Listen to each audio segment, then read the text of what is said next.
মনে হচ্ছে মাত্র কিছুদিন আগেই হসপিটাল থেকে এথিনা ফোন করে বলল যে আমার খুব সুন্দর ফুটফুটে একটা বোন হয়েছে। কি যে খুশি ছিল সেদিন এথিনা। অনেক মাস পর বাবার বাড়িতে যাচ্ছি, তার জন্য আগে ব্যাগটা গুছাই নিলাম। বাড়িতে যাওয়ার সময় তো ব্যাগে তেমন কিছু থাকে না, তো আমি অল্প কয়েকটা ড্রেস নিয়ে নিয়েছি। আর এই ড্রেসটা আমি নিয়েছি ইউটিক ফেসবুক পেজ থেকে।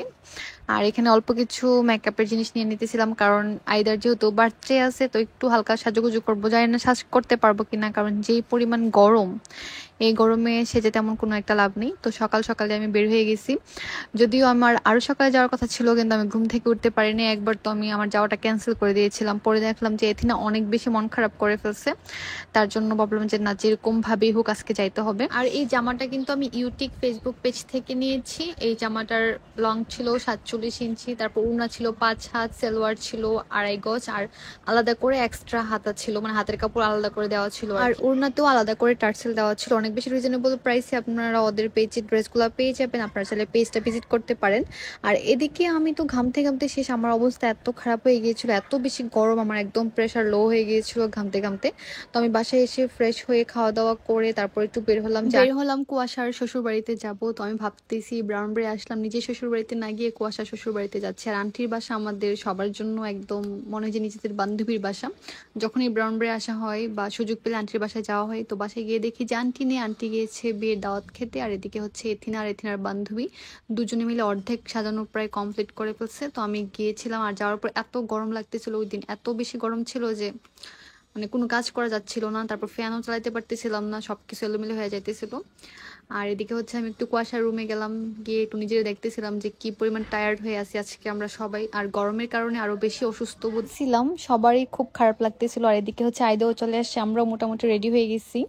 চোখের পলকে আইদামনির 1 বছর হয়ে গেল। সেদিন আমরা সবাই মিলে অনেক মজা করেছিলাম, অনেকদিন পর সবাই একসাথে হয়েছি, তাও আবার আইদার বার্থডে উপলক্ষে।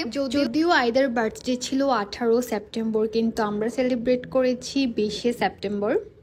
আর সেদিন এত এত বেশি গরম ছিল যেটা বলার বাইরে, মানে পুরো বাংলাদেশই হয়তো সেদিন অনেক গরম ছিল। এত বেশি গরমেও আয়দা আমাদেরকে অনেক বেশি সাপোর্ট দিয়েছে। আমরা তো ভেবেছিলাম যে ও না অনেক বেশি কান্নাকাটি করে, কারণ গরমটা একদম সহ্য করা যাচ্ছিল না, কিন্তু না, মাসাল্লাহ আয়দা অনেক এনজয় করেছে। নর্মালি দেখা যায় ছোট বাচ্চারা অনেক কান্নাকাটি করে, কিন্তু মেয়েটা মাসাল্লাহ অনেক লক্ষ্মী, মানে এত পুচকি একটা মেয়ে যে আমাদেরকে এত বেশি সময় দেবে এটা আমাদের ধারণারও বাইরে ছিল। এদিকে আমি বোকার মতো চুল ছেড়ে রেখেছি, এত গরমের মধ্যেও ঠিকভাবে মেকআপও করতে পারি নাই, একদম ঘেমে গিয়েছিলাম।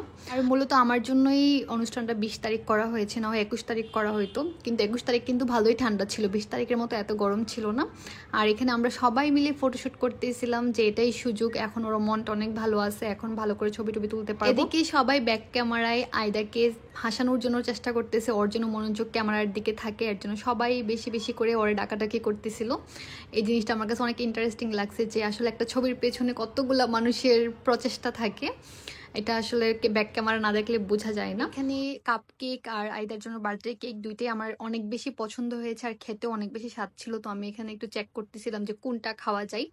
আর এদিকে এই যে আমাদের আইদা কেক কাটতেছে, বাট ও এত সুন্দর করে কেক কাটছে, আমার কাছে অনেক ভালো লেগেছে। মানে আমি আসলে বারবার আইদার অনেক প্রশংসা করতেছি, কারণ সে এই প্রশংসাটা ডিজার্ভ করে। আমি নর্মালি বাচ্চাদেরকে দেখে অনেক বেশি কান্নাকাটি করে, কিন্তু ও সবকিছু অনেক এনজয় করতেছিল।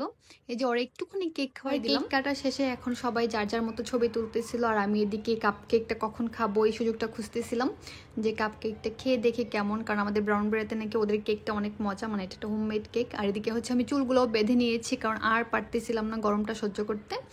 তো ওইখান থেকে সবাইকে কাপ কেক দিতেছিলাম, আর আমি নিজেও খেয়ে ফেলতেছিলাম, যে একটু খায় দেখি কেমন। এই কাপ কেক স্ট্যান্ডটা কিন্তু কাগজের, কিন্তু এটা অনেক বেশি সাপোর্টিভ ছিল, মানে আমি ভাবছিলাম যে সবগুলো কাপ কেকের ওয়েট না নিতে পারে, কিন্তু এটা অনেক ভালো ছিল। আর এদিকে আমি কেক চেপে দিয়ে আমার মুখে পুরো ক্রিমটাই লেগে গিয়েছিল ঠোঁটের মধ্যে, কারণ এমনিতেই অনেক গরম।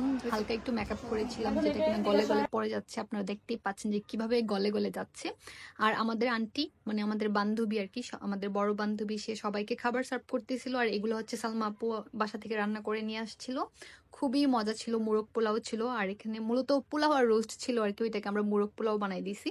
রোস্টটা এত বেশি মজা ছিল, পুরো 2 ব্যাগ রোস্ট মোরগ পোলাও নিয়ে আসছিল আপু। অনেক কষ্ট করেছে এই গরমে আপু, রান্না বান্না করেছে মূলত, মানে খুবই কষ্ট হয়েছিল ওই দিনটা, মানে গরমের কারণে আর কি এতটা কষ্ট হয়েছে। এই যে ডিম ছিল, রোস্ট ছিল, পোলাও ছিল, আর সাথে লেবু, শসা।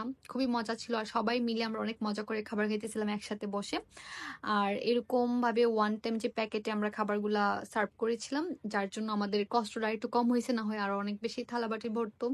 আর এদিকে আমি কেকটা নিয়ে যাচ্ছিলাম, কারণ গরমে কেকও গলে যাচ্ছিল, এতটাই গরম ছিল। আমি আজকে শুধু গরমের কথাই বলতেছি, কারণ ওই দিন যে কি পরিমাণ গরম ছিল আপনারা সবাই জানেন। আর এখানে আন্টি আমাদেরকে কেক সার্ভ করে দিতেছিল। আমরা হচ্ছে ফার্স্টে কাপ কেক খেয়েছি সবাই মিলে, তারপর খাবার খেলাম, তারপর হচ্ছে ডেজার্ট হিসাবে আমরা কেকটা খেয়েছি। আর এই যে আমাদের সবকিছু শেষ সেলিব্রেট করা, এখন হচ্ছে আমরা এগুলো খুলে আন্টির বাসাটা একদম ক্লিন করে দিয়ে যেতেছি। আর এখানে হচ্ছে আমি আয়দার সাথে অনেক খেলাধুলা করতেছিলাম, কারণ ও এত মিশুক। ওর সাথে আমার কিন্তু 1 বছর পর দেখা হয়েছে। ও একদম পুচকি থাকতে মনে হয় 1 মাস ছিল লাস্ট ওর সাথে যখন আমার দেখা হয়েছিল। তারপর তো আমার ব্রাউনবাড়িয়া খুব বেশি যাওয়া হয় নাই, 1-2বার আমি গিয়েছি অল্প কিছু দিনের জন্য। আর ওদের বাসায় যাওয়া হয়নি, আয়দার সাথে আমার দেখাও হয় নাই। কিন্তু ফার্স্ট দেখাতেই যে ও এত ভালো মিশতে পারবে এটা আমি ভাবি। কিছু বাচ্চা থাকে দেখবেন একদম শরীরের সাথে মিশে থাকে, আয়দা হচ্ছে এরকম, একদম কোলে নিলে আপনার কাছে মনে হবে যে ও আপনার শরীরের সাথে একদম মিশে গিয়েছে। তো আমরা মোটামুটি সবকিছু একদম খাওয়া দাওয়া কমপ্লিট করে ফ্রেশ ট্রেশ হয়ে বাসায় চলে গেছি, যার যার বাসায়। আমি আমার বাসায় চলে যাচ্ছি, তারপর সবাই সবার বাসায় চলে গেছি।